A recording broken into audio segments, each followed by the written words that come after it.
நான் தான் நிறைய டைம் பார்த்ததுக்கோ, ஆனாலும் ஒரு டைமும் அவளை பார்க்கும்போது அப்படியே என்ன சொல்லுறதுனே தெரியல, வார்த்தையில அப்படியே கண்ணுலாம் கலங்கி அப்படியே கட்டி பிடிச்சிக்கிட்டு அண்ணாவை. ரொம்ப கஷ்டத்துக்கு நடுவில் இடம் எல்லாம் கொடுத்துருக்கீங்க.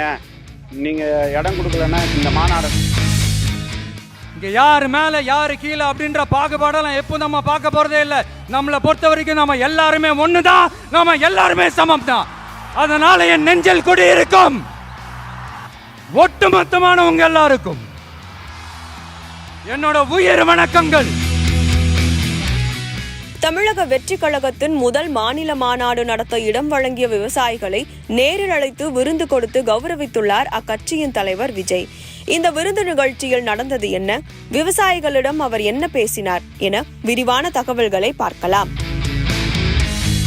தாவேகாவின் முதல் மாநில மாநாடு கடந்த அக்டோபர் 27 விழுப்புரம் மாவட்டம் வி சாலையில் நடைபெற்றது.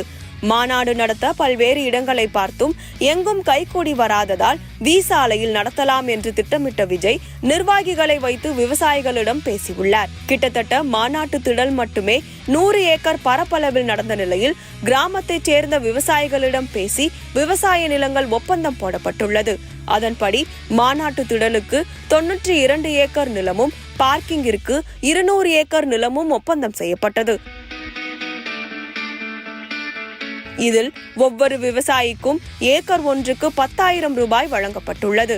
மாநாடு நடத்துவதற்கு முன்னே பணம் கொடுக்கப்பட்டு மாநாட்டிற்கு பிறகு விஜய் நேரில் அழைத்து பேசுவார் என்றும் கூறியுள்ளனர் நிர்வாகிகள். மாநாடு முடிந்த நிலையில் நிலம் வழங்கிய விவசாயிகளை கட்சியின் தலைமை அலுவலகத்திற்கு அழைத்து விருந்து கொடுத்து நன்றி தெரிவித்துள்ளார் விஜய். 47 விவசாயிகளையும் அவர்களது குடும்பத்தோடு அழைத்து அறுசுவை விருந்து பரிமாறப்பட்டது. இதையடுத்து விவசாயிகளின் மத்தியில் பேசிய விஜய், நீங்கள் இடம் கொடுக்கவில்லை என்றால் மாநாட்டை இவ்வளவு சிறப்பாக நடத்தியிருக்க முடியாது, அத்தனைக்கும் நன்றி என்று நெகிழ்ச்சி தெரிவித்துள்ளார். அத்தோடு அனைவருடனும் உரையாடி போட்டோவும் எடுத்துக்கொண்டுள்ளார். இதையடுத்து விவசாயிகளின் குடும்பத்திற்கு வேஷ்டி, சேலை, பழங்கள், இனிப்பு அடங்கிய பரிசுகளும் வழங்கப்பட்டுள்ளன. மாநாட்டுக்கு பந்தல் அமைத்த விஸ்வநாதன் என்பவருக்கும் விழுப்புரம் மாவட்ட பொறுப்பாளர் பரணி பாலாஜிக்கும் தங்க மோதிரத்தை பரிசளித்துள்ளார் விஜய். மாநாட்டுக்காக உழைத்த முக்கிய மாநில, மாவட்ட நிர்வாகிகளுக்கு சால்வை அணிவித்து கௌரவித்துள்ளார். அதேபோல் மாநாட்டு திடலில் ஏற்றப்பட்ட கொடிக்கம்பம் அடுத்த 5 ஆண்டுகளுக்கு நிரந்தரமாக அங்கேயே இருக்கும் வகையில் குறிப்பிட்ட விவசாயியிடம் ஒப்பந்தமும் போடப்பட்டுள்ளது. நிகழ்ச்சி முடிந்து புறப்பட்ட விவசாயிகள் மாநாடு நடத்த இடத்தை எப்படி கொடுத்தோமோ அப்படியே சமன்படுத்தி மீண்டும் ஒப்படைக்கப்பட்டது மகிழ்ச்சி என்றும் விஜயின் உபசரிப்பு மகிழ்ச்சி அளிப்பதாகவும் தெரிவித்தனர். ரொம்ப கஷ்டத்துக்கு நடுவில் இடம் எல்லாம் கொடுத்துருக்கீங்க. நீங்கள் இடம் கொடுக்கலன்னா இந்த மாநாடை நடத்திருக்க முடியாது அப்படின்னு சொன்னாங்க. அதில் நாங்கள் ஒன்று சொன்னோம். இந்த பொதுச் செயலாளர் அவர்கள் எங்களுக்கு கொடிக்கம்பம் அங்கே வச்சிருக்காங்க.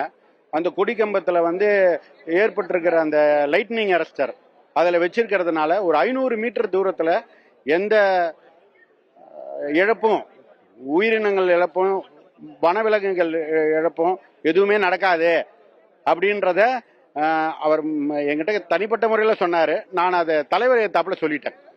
இந்த மாதிரி எங்களுக்கு ரொம்ப நன்றி. உங்கள் நிர்வாகிகள் யாரும் எங்ககிட்ட மூஞ்சியை காமிக்காம இந்த 3 மாதம் பயணம் பண்ணாங்க, எங்களுக்கு ரொம்ப நன்றி அப்படின்னு சொல்லிட்டோங்க. அது எங்களை எல்லாரையும் கூப்பிட்டு கட்டி தழுவி நன்றி அப்படின்னு சொன்னாருங்க. நாங்களும் ரொம்ப சந்தோஷமா கிளம்புறோங்க எங்க ஊருக்கு. 3.5 ஏக்கர் எங்களோடது. மொத்தமா டோட்டல்ல 83 ஏக்கர்ஸ் கொடுத்திருந்தாங்க. இது ஆக்சுவலா ரொம்ப ப்ரௌட் மூமெண்டா தான் ஃபீல் பண்றேன். இப்ப மாநாடு நடந்தது இந்த பிளேஸ் கொஞ்சம் ஃபெமிலியரா ஆனது இந்த ஒரு ரீசனுக்காக மட்டும்தான், எங்களோட ஊரு, அந்த ஒரு ரீசன். அதுக்கப்புறமேட்டு இது யாருமே பண்ண மாட்டாங்கல்ல, இந்த மாதிரி கூப்பிட்டு நலம் கொடுத்தவங்களை ப்ரௌடா ஃபீல் பண்ண வைக்கிறது யாருமே பண்ண மாட்டாங்க. இது கொஞ்சம் புதுசா இருந்துச்சு.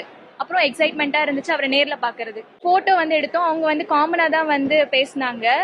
எப்படி நீங்கள் நலம் கொடுத்ததை வச்சு அவங்க தேங்க்ஸ் பண்ணாங்க. நீங்கள் கொடுக்கலன்னா இது நடந்திருக்காது அப்படின்ட்டு.